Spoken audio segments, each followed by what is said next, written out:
Hello दोस्तों, मेरा नाम गगन है। मेरे चैनल में आपका स्वागत है। दुनिया की आबादी घट रही है पर इंडिया की आबादी बढ़ रही है। इसकी असली वजह क्या है दोस्तों? एक और टॉपिक है जिस पर मैं बात तो नहीं करूंगा, लेकिन आज ही डेटा आया है। 111 हमारी रैंक आई 125 कंट्रीज में ग्लोबल हंगर इंडेक्स में। मतलब हम श्रीलंका, बांग्लादेश और पाकिस्तान से भी पीछे। जो भी सोचें या बोलें, पर सच तो यही है। खैर, आज के टॉपिक पर आगे बढ़ते हैं।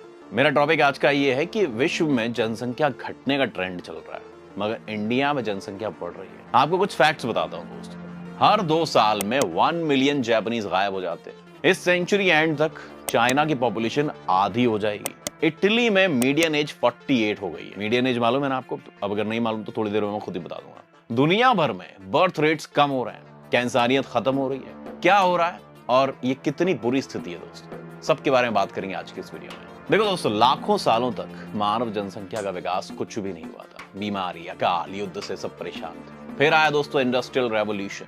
एक्सपोनेंशियल प्रोग्रेस ने एक्सपोनेंशियल ग्रोथ को बढ़ाया, जिससे हमारी जनसंख्या 1999 में 6 बिलियन हुई और बस 24 सालों बाद, सिर्फ 24 सालों में 8 बिलियन हो गई, 2 बिलियन बढ़ गई। हमारी संख्या कम से कम अगले 60 सालों तक बढ़ती रहेगी। लेकिन इस विकास में एक बात छुपी हुई है। लोगों ने बच्चे पैदा करना कम कर दिया है। स्टेबल पॉपुलेशन के लिए क्या चाहिए होता है? हर जोड़ी को एवरेज में 2 बच्चे होने चाहिए। अगर नंबर ज्यादा है तो पॉपुलेशन बढ़ती है, अगर नंबर कम है तो कम होती है। अगर बहुत ही कम है तो बहुत ज्यादा और जल्दी कम होती है। समझ में आ गया ना आपको मैं क्या कह रहा हूं? चाइना और इंडिया, इनकी बात कर लेते हैं। पिछले कुछ सालों से एक अनोखी कहानी उभर के सामने आ रही है दोस्तों। चाइना, जिसे एक टाइम में दुनिया की सबसे ज्यादा आबादी वाला देश माना जाता था, उसकी जनसंख्या अब घट रही है। वहीं इंडिया में जनसंख्या तेजी से बढ़ रही है। लेकिन सवाल ये दोस्तों कि चाइना में ऐसा क्यों हो रहा है? चाइना ने अपनी 1 चाइल्ड पॉलिसी को एंड किया था, पर फिर भी उनका बर्थ कंट्रोल जो है वो घट रहा है। जो उनका इकोनॉमिक डेवलपमेंट है, शिक्षा है और महिलाओं का करियर में रुचि है, उसको बढ़ाने के कारण लोगों ने छोटी फैमिलीज का चुनाव किया है दोस्तों। और भारत, हमारे यहाँ परिवार की सोच और सामाजिक मूल्य सिस्टम के कारण बड़ी फैमिलीज को एनकरेज किया जाता है। हालांकि अर्बन एरियाज में ट्रेंड काफी बदल रहा है, पर रूरल इलाकों में अभी भी बड़ी फैमिलीज को प्रेफरेंस दी जाती है। साउथ कोरिया की बात कर लेते हैं। साउथ कोरिया में देखो, जो पॉप कल्चर का एक बहुत बड़ा एक्सपोर्टर है दोस्तों। 2022 में वहां की जो फर्टिलिटी रेट थी वो थी 0.8 बच्चा पर फीमेल, दुनिया में सबसे कम। इसका मतलब है कि आज के 100 साउथ कोरियन सिर्फ 40 बच्चे पैदा करेंगे। फिर उन बच्चों ने सिर्फ 16 बच्चे पैदा किए, जो आगे चलकर सिर्फ, अगर कुछ नहीं बदलता तो 100 सालों में 94 कम युवा पैदा होंगे। साउथ कोरिया की जनसंख्या बहुत कम होगी। हमने अब तक नहीं देखा कि फर्टिलिटी रेट्स में कितनी कमी हो सकती है, लेकिन जब बड़ी तस्वीर और एब्सोल्यूट नंबर्स को हम देखते हैं तो ये जनसंख्या इतनी कम नहीं होती है। ये सिर्फ उसी लेवल वापस चली जाती है जहां वो पहले थी। एग्जाम्पल समझाता हूं। 1950 में साउथ कोरिया की जनसंख्या थी 20 मिलियन। 2023 में कितनी हो गई? अब 2100 की बात करें, लेकिन दिक्कत ये नहीं कि कम साउथ कोरियंस है। असली दिक्कत ये है पॉपुलेशन का कंपैरिजन। 1950 में क्या था? मीडियन एज जो थी साउथ कोरिया की वो 18 थी। मीडियन एज का मतलब होता है कि आधी पॉपुलेशन ओल्डर है और आधी पॉपुलेशन जो है यंगर है। तो अगर 18 है तो आधी जनसंख्या 18 से कम की है और आधी जनसंख्या 18 से बाद की है। 2023 में ये 45 है मीडियन एज। 2100 में 59 हो जाएगी। इसका मतलब समझ रहे, 59 मीडियन एज है, यानी कि सीनियर सिटीजन की कंट्री बन जाएगी।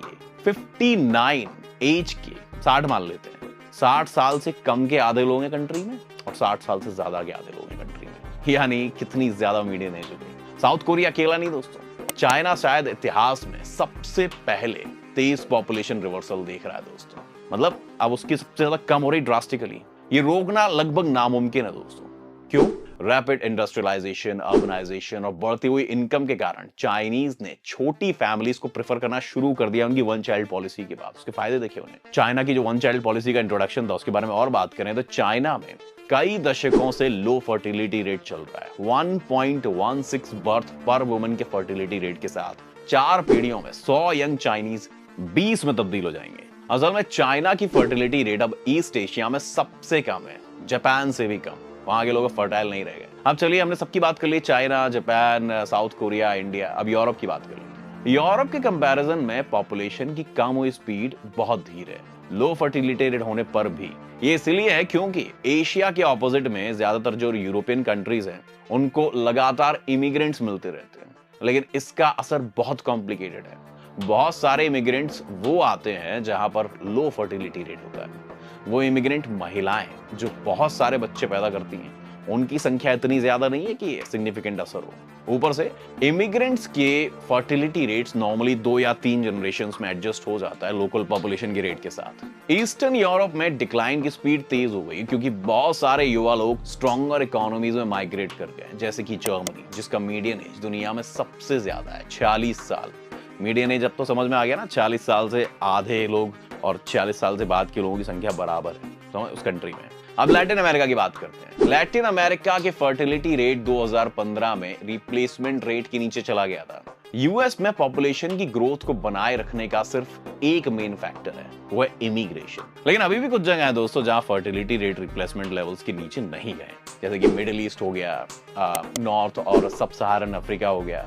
फर्टिलिटी रेट यहाँ पर अभी भी हाई है। ये वही चिंता पैदा करती है जैसे एशिया में 1950s में जब रैपिड ग्रोथ हुआ था, लेकिन वो कंसर्न गलत साबित हुआ था कि भाई जनसंख्या बहुत बढ़ रही है, इसको कम करो। समझ रहे हैं, अब डिक्रीज हो रहा है सब। अभी एक इंटरेस्टिंग बात बताता हूँ। हाल ही में क्या हुआ, यूएन ने अफ्रीका के पॉपुलेशन के फोरकास्ट को खास तौर से रिड्यूस किया। मतलब अब वहां पे ये नहीं बोल रहे हैं कि बच्चे कम पैदा करो।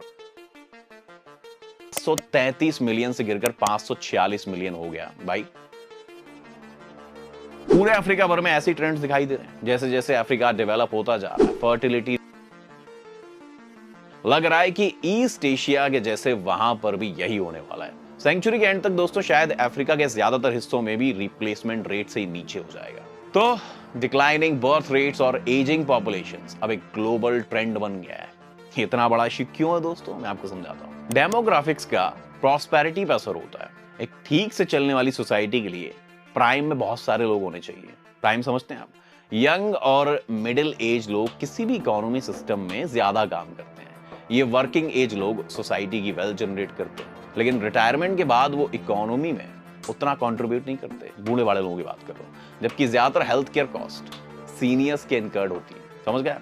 पिछले टाइम में सोसाइटीज में ज्यादातर यंग लोग होते थे जो फ्यूअर ओल्डर लोगों का ध्यान रखते थे। आजकल हम एक इंक्रीजिंग एज ग्लोबल पॉपुलेशन का सामना कर रहे हैं दोस्तों।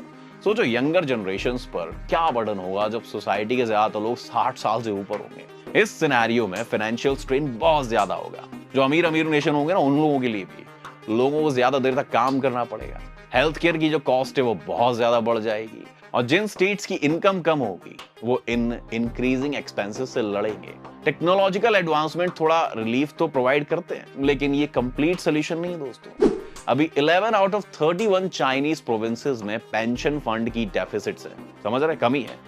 चाइना के एजिंग प्रॉब्लम और भी बढ़ रही है क्योंकि उनका वर्किंग एज पॉपुलेशन 200 मिलियन कम हो जाएगा बाई 2050, जो करंट यूएस वर्किंग एज के पॉपुलेशन के बराबर है। मतलब जैसे जैसे पॉपुलेशन कम होती जा रही है, इंफ्रास्ट्रक्चर्स कोलैप्स होते जा रहे हैं। और आज की डेट में आपको बता दूं, ये ईस्ट जर्मनी के डिजर्टेड टाउन्स में और जापान के पार्ट्स में खास तौर पर दिखता है। ज्यादातर लोग ये सोचते हैं कि डिक्लाइन जो पॉपुलेशन है ना, कम होना, वो प्रोस्पेरिटी का मतलब होता है, लेकिन आज की डेट में ऐसा नहीं है।